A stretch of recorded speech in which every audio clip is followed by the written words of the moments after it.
Bonjour à tous, c'est Laurita, plus connue sous le nom de Laurita Socaliente sur les réseaux sociaux. Coach et entrepreneur, je partage quotidiennement avec des milliers de femmes des astuces de développement personnel pour les aider à révéler pleinement leur potentiel infini.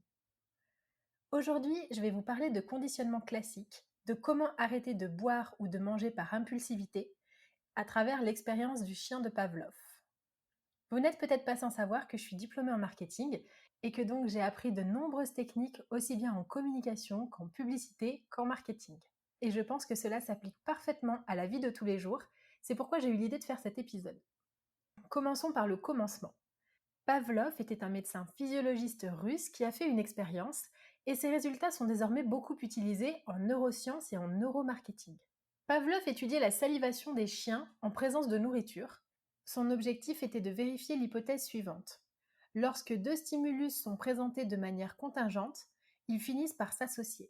Il a donc décidé de tester quelque chose. Il a placé sur un chien un compteur de salivation. Et avant de présenter de la nourriture à ce chien, il sonnait une cloche, puis juste après, il lui donnait de la nourriture. Au fur et à mesure, le chien a commencé à saliver dès que la cloche retentissait, avant même de recevoir la nourriture. Après une longue série de présentations à la suite de ces deux stimulus, donc la cloche et la nourriture, il s'est aperçu que le son de la cloche provoquait chez le chien une salivation. Cette expérience a donc démontré qu'un stimulus initialement neutre, comme la cloche, peut provoquer une réponse totalement nouvelle à travers son association avec un stimulus significatif, comme dans ce cas la nourriture. C'est ce qu'on appelle le conditionnement classique. Alors vous allez peut-être me dire comment est-ce que cela s'applique à nous de nos jours. Eh bien de plein de façons, aussi bien dans la pub que dans les addictions, que dans les pulsions alimentaires ou même dans l'alcool. Les liens produits entre la drogue et les différents stimuli de l'environnement ont été appris progressivement par le cerveau, à l'insu même de son propriétaire. Et alors on parle de réflexes conditionnés. On retrouve ce même processus d'ailleurs de conditionnement chez les toxicomanes.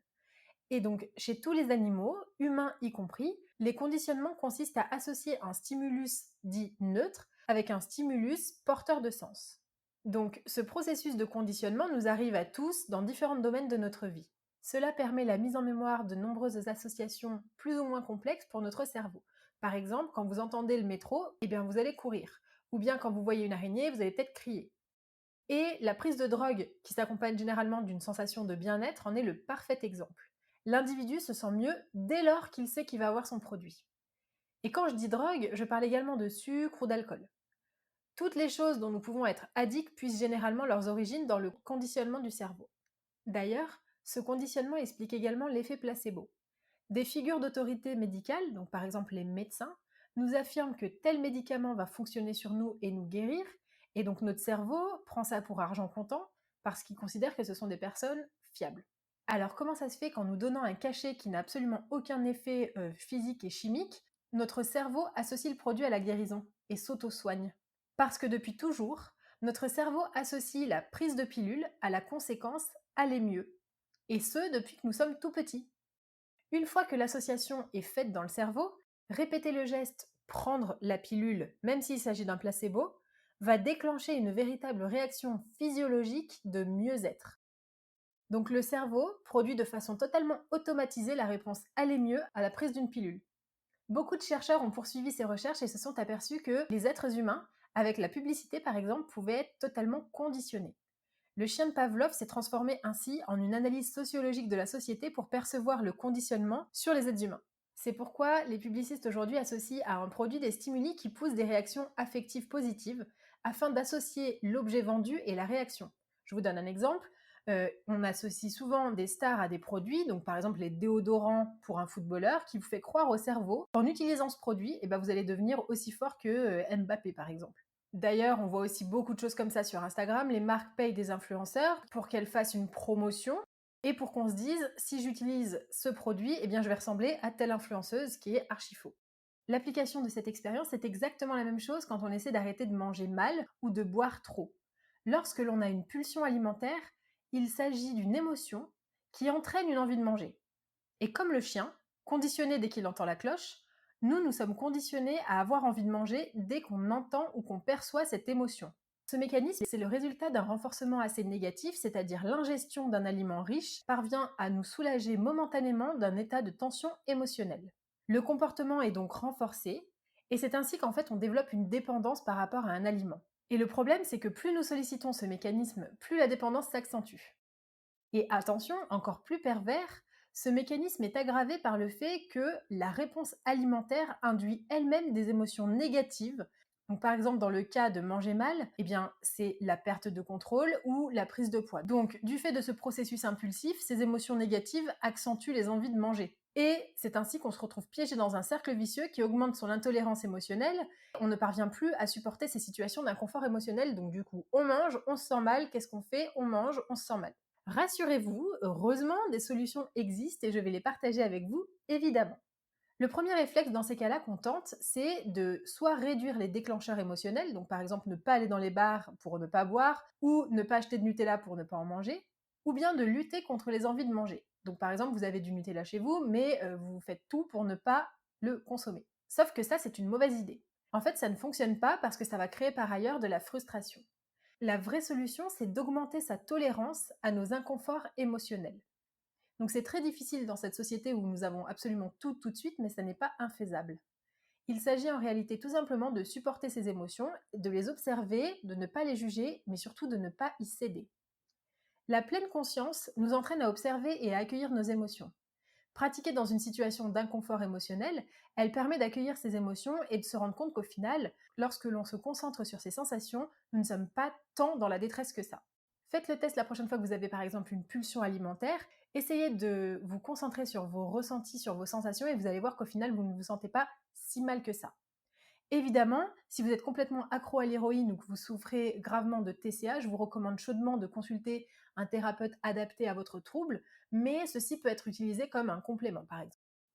Une autre option qui s'offre à vous, c'est qu'il est évidemment possible de renverser le conditionnement. Dans l'expérience du chien, en arrêtant de lui donner à manger, au fur et à mesure, la cloche ne le fera plus saliver. Souvent, nos désirs ont l'air d'être hors de contrôle parce qu'on ne sait pas d'où vient ce désir. En fait, il vient simplement de notre esprit et c'est une pensée. Et la chance qu'on a, nous, par rapport au chien, c'est qu'on est au courant que c'est seulement une pensée. Le chien, lui, il ne pouvait pas penser comme ça. Donc, en utilisant votre cortex préfrontal, vous pouvez désapprendre. Comment faire pour désapprendre? Eh bien, si on prend l'exemple de l'alcool, voici ce qui se passe. Il va falloir en fait interrompre votre schéma. Vous allez aller dans un bar, voir une certaine personne ou aller à une fête. Et là, vous allez penser, je veux un verre, j'ai besoin d'un verre, allez, ça va pas me tuer, j'arrête demain. Et quand vous répondez à ce désir d'alcool, vous faites exactement l'expérience du chien. Quand ils ont arrêté de lui donner de la nourriture, il a arrêté de saliver. Donc dans ce cas-là, c'est pareil, on a le désir, mais le but c'est de ne pas le satisfaire. Mais du coup, comment faire? Soit vous résistez, vous créez du coup chez vous des anxiétés et vous finissez par boire, soit vous acceptez l'émotion et cette envie. Vous ne négociez pas avec, vous n'essayez pas de la chasser, vous acceptez juste que cette envie, c'est exactement comme le chien, ça vous fait saliver. Vous ne pouvez pas la stopper de force dans tous les cas, c'est un processus long. Vous pouvez seulement l'accueillir, vous pouvez lui permettre d'être là.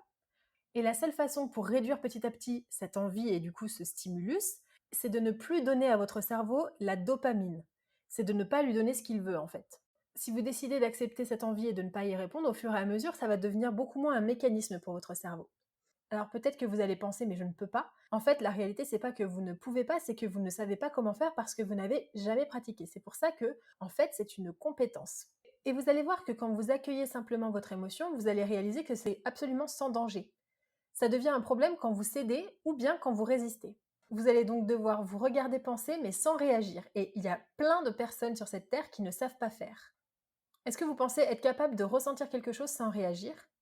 Alors évidemment, vous allez réagir les premières fois, mais ça va venir avec le temps. Alors vous pouvez par exemple, si au moment où vous ressentez une urgence dans l'envie de boire ou de manger, écrire vos pensées. Alors certaines vont être complètement bêtes, d'autres vont être complètement drôles, d'autres encore vous paraîtront parfaitement cohérentes. Et si vous êtes capable de faire ça, vous allez réduire. En fait, le cerveau, lui, son rôle, c'est de vous maintenir en vie. Donc qu'est-ce qu'il fait pour vous maintenir en vie? Dès qu'il voit de la dopamine, il va essayer d'en avoir. Donc le meilleur conseil que je peux vous donner là-dessus, c'est de pratiquer la pleine conscience au moment où vous ressentez l'envie. Observez-vous, regardez-vous, accueillez l'envie, mais n'y répondez pas. Peu à peu, vous allez voir qu'elle va s'estomper. Si vous résistez, elle va perdurer. Donc vous voyez que l'expérience du chien de Pavlov s'applique à de nombreuses situations du quotidien et que, heureusement, fort heureusement d'ailleurs, il est parfaitement possible de désapprendre des mécanismes inconscients. Et je vous le rappelle encore une fois, vous contrôlez vos pensées, vous contrôlez votre cerveau. Le cerveau, si vous voulez une métaphore, c'est comme un ordinateur.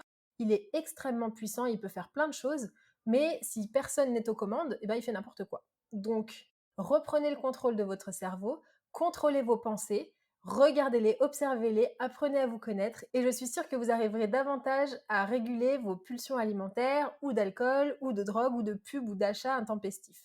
Je vous dis à très vite pour un nouvel épisode.